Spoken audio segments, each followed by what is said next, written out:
Good morning. आप सभी का स्वागत है SSC all exam YouTube channel पर।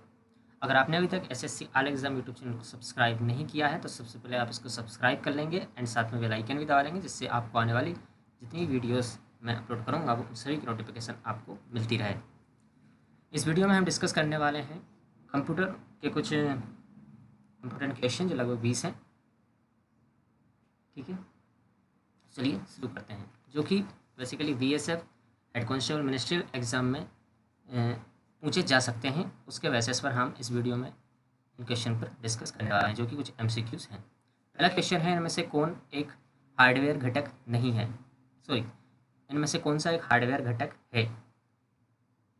ऑप्शन है आपके पास में operating system, MS office, internet या हार्ड डिस्क। इसका सही आंसर होगा, अगर मैं बात करूं कौन सा एक हार्डवेयर घटक है, ऑपरेटिंग सिस्टम की अगर बात करते हैं तो वह एक प्रकार का सिस्टम सॉफ्टवेयर होता है। एमएस ऑफिस की अगर बात की जाए तो वो एक प्रकार की एक्सेसरीज होती है जिसमें आप टेक्स्ट से संबंधित या फिर किसी प्रकार की प्रेजेंटेशन बनानी होती है, जैसे एमएस पावर पॉइंट, तो वो एमएस ऑफिस का एक पार्ट होता है। इंटरनेट की बात की जाए तो ये भी एक हार्डवेयर घटक नहीं है। हार्डवेयर घटक वो होते हैं जिन्हें हम हाथ से छू सकते हैं। तो इसका सही आंसर हो जाएगा option number D, hard disk. Okay, question number second है, विंडोज 10 में निर्मित ब्राउज़र कहा जाता है। विंडोज 10 में जो निर्मित ब्राउज़र है वह क्या कहलाता है। ऑप्शन नंबर ए है Internet Explorer, option number B है बिंग, ऑप्शन नंबर सी है Microsoft Outlook, option number D है माइक्रोसॉफ्ट एज। तो इसका सही आंसर होगा option number D, Microsoft Edge.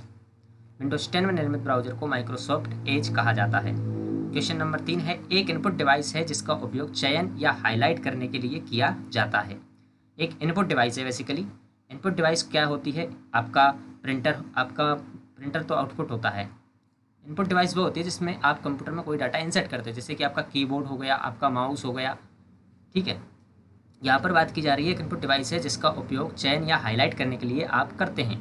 तो प्रिंटर का उपयोग तो आउटपुट डिवाइस के रूप में किया जाता है, तो ये आपका आंसर नहीं होगा। माउस की बात करें तो ये एक इनपुट डिवाइस होता है और इसका उपयोग आप चयन करने या हाईलाइट करने में करते हैं। मॉनिटर भी आपका क्या होता है, डेस्कटॉप, जो कि आपका आउटपुट डिवाइस है। और यूएसबी जो होता है वो एक पेरिफेरल डिवाइस होता है जो कंप्यूटर को किसी अन्य डिवाइस को जोड़ने में काम आता है, यूएसबी। क्वेश्चन नंबर 4A, पहला मिनी कंप्यूटर कौन सा था।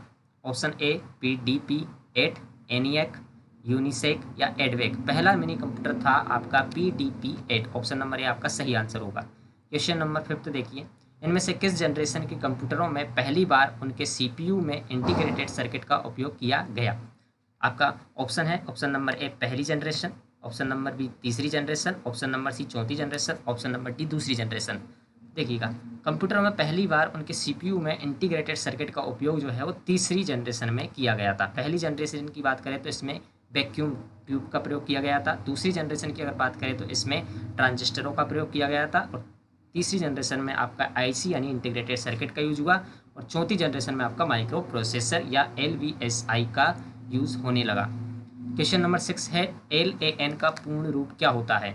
आपके ऑप्शन है low level access network, option number B local area network, option number C load adjusting network या फिर option number D lower area network. आपका सही आंसर होगा LAN का local area network. Option number B यहाँ पर सही होगा आपका। क्वेश्चन नंबर 7 है, इंटरनेट एक क्या है। Local area network, option number B mobile area network, option number C storage area network, option number D wide area network. Internet पूरे विश्व को एक दूसरे से कनेक्ट किए हुए होता है। पूरे इंटरनेट पूरे नेटवर्क का एक कनेक्शन होता है, तो ये एक प्रकार का बहुत बड़ा नेटवर्क होता है। तो इसीलिए इसका सही आंसर होगा option number D, wide area network. Next question है क्वेश्चन नंबर 8। क्वेश्चन कहता है सुपर कंप्यूटिंग के जनक के रूप में किसे जाना जाता है। Option A Seymour Cray, option B Charles Babbage, option number C Alan Turing, option number D Vint Cerf. आपका सही आंसर होगा option number A, Seymour Cray को सुपर कंप्यूटर के जनक के रूप में जाना जाता है। क्वेश्चन नंबर 9 है, एक्सेल वर्कशीट में संख्याओं का डिफ़ॉल्ट संरेखण क्या होता है। एक्सेल वर्कशीट में संख्याओं का डिफ़ॉल्ट संरेखण क्या होता है। इसके ऑप्शन है समकरण, मध्यम, दाएं या बाएं। एक्सेल में जब भी आप कोई डाटा दर्ज करते हो, जिसमें अगर मान लीजिएगा आपने नंबर दर्ज किए, जैसे कि मैंने 23 नंबर अगर दर्ज किया, तो उसका जो संरेखण होगा वो होगा आपका दाएं। ओके, क्वेश्चन नंबर 10 है, निम्न में से किस कुंजी का उपयोग डेस्कटॉप पर जूम आउट करने के लिए किया जाता है। जूम आउट से संबंध इनमें से कौन सा ऑप्शन होगा। ऑप्शन नंबर ए है विंडोज लॉगी विंडोज लोगो कुंजी प्लस होम कुंजी, विंडोज लोगो कुंजी प्लस स्पेस बार की, विंडोज लोगो कुंजी प्लस प्लस कुंजी, विंडोज लोगो कुंजी प्लस माइनस कुंजी। इसका सही आंसर होगा जूम आउट का विंडोज लोगो कुंजी प्लस माइनस कुंजी। क्वेश्चन नंबर 11 है, निम्नलिखित में से कौन सी सबसे तेज मेमोरी होती है? Option number A secondary memory, option number B auxiliary स्मृति, option number C cache memory, option number D virtual memory. निम्नलिखित में से कौन सी सबसे तेज मेमोरी है? तो इसका सही आंसर होगा option number C cache memory. Question number 12 है, OCR का क्या अर्थ होता है? इसका आपको फुल फॉर्म बताना है। ऑप्शन नंबर ए है optical character recognization, option number B है optimum computer reading, option number C optical computer reading, option number D optimum colour recognition. इसका सही ऑप्शन नंबर ए आंसर होगा आपका पहला ऑप्टिकल कैरेक्टर रिकॉग्निशन। OCR का full form होता है optical character recognition. Software क्या है? क्वेश्चन नंबर 13 है, सॉफ्टवेयर क्या होता है? एक प्रकार का computer code, option number B एक कंप्यूटर भाषा, एक कंप्यूटर के लिए निर्देशों का एक समूह, कंप्यूटर के लिए एक कवर। सॉफ्टवेयर जो होता है वो ऑप्शन नंबर सी इसका सही आंसर होगा, कंप्यूटरों के लिए निर्देशों का एक समूह सॉफ्टवेयर कहलाता है। क्वेश्चन नंबर 14 है, निम्न में से किसे छोड़कर सभी कंप्यूटर ऑपरेटिंग सिस्टम है? Option number A Microsoft office, Linux, option number C Windows 10, option number D iOS। निम्न में से किसे छोड़कर सभी कंप्यूटर के ऑपरेटिंग सिस्टम है? अगर बात करते हैं माइक्रोसॉफ्ट ऑफिस जो होता है, बेसिकली क्या होता है, इसमें एक MS वर्ड होता है, MS PowerPoint, MS Excel, ये सब जो होते हैं इसके अंतर्गत आते हैं। इनमें आप किसी भी टेक्स्ट से संबंधित कोई डॉक्यूमेंट फाइल बनाते हो, किसी प्रकार कोई पावर पॉइंट में प्रेजेंटेशन बनाते हो, तो माइक्रोसॉफ्ट ऑफिस जो होता है वो एक ऑपरेटिंग सिस्टम नहीं है, बल्कि ये एक एप्लीकेशन सॉफ्टवेयरों का एक समूह है। ठीक है, तो लिनक्स एक ओपन सोर्स ऑपरेटिंग सिस्टम होता है, बिल्कुल सही। और ऑप्शन नंबर सी विंडोज 10 भी एक ऑपरेटिंग सिस्टम होता है, और या आईफोन ऑपरेटिंग सिस्टम भी एक ऑपरेटिंग सिस्टम होता है। तो इसका सही आंसर हो जाएगा ऑपरेटिंग सिस्टम नहीं है तो माइक्रोसॉफ्ट ऑफिस एक ऑपरेटिंग सिस्टम नहीं है। ऑप्शन नंबर ए क्वेश्चन नंबर 14 का सही आंसर है। क्वेश्चन नंबर 15 आपसे कहता है कि माइक्रोसॉफ्ट विंडोज का उन्नत संस्करण कौन सा है? माइक्रोसॉफ्ट विंडोज का जो उन्नत संस्करण है वो कौन सा है? इनमें अगर बात करते हैं Windows 10 option number A, Windows 8 option number B आपसे कहता है, ऑप्शन नंबर सी है विंडोज XP और ऑप्शन नंबर डी है विंडोज 7। तो इसका उन्नत संस्करण जो है विंडोज 10 जो है वो 2019 की नई जो आपकी विंडोज संस्करण है वो विंडोज 10 है। ऑप्शन नंबर है इसका सही आंसर होगा। क्वेश्चन नंबर 16 आपसे कहता है निम्नलिखित में से कौन एक ऑपरेटिंग सिस्टम है? Option number A Linux, option number B Microsoft Windows, option number C Mac OS X, option number D उपरोक्त सभी। तो इनमें से कौन सा एक ऑपरेटिंग सिस्टम है? तो इसका सही आंसर होगा ऑप्शन नंबर डी उपरोक्त सभी। लिनक्स भी एक ओपन सोर्स ऑपरेटिंग सिस्टम होता है। माइक्रोसॉफ्ट विंडोज जो कि बेसिकली लैपटॉप में आती है, विंडोज 10 के साथ विंडोज 7 जो भी आप चाहते हो वो आती है, तो माइक्रोसॉफ्ट विंडोज भी एक ऑपरेटिंग सिस्टम होता है। मैक ऑपरेटिंग सिस्टम जो होता है ये भी एक प्रकार का ऑपरेटिंग सिस्टम ही होता है। तो उपरोक्त सभी जो है आपके निम्नलिखित में से ऑपरेटिंग सिस्टम हैं।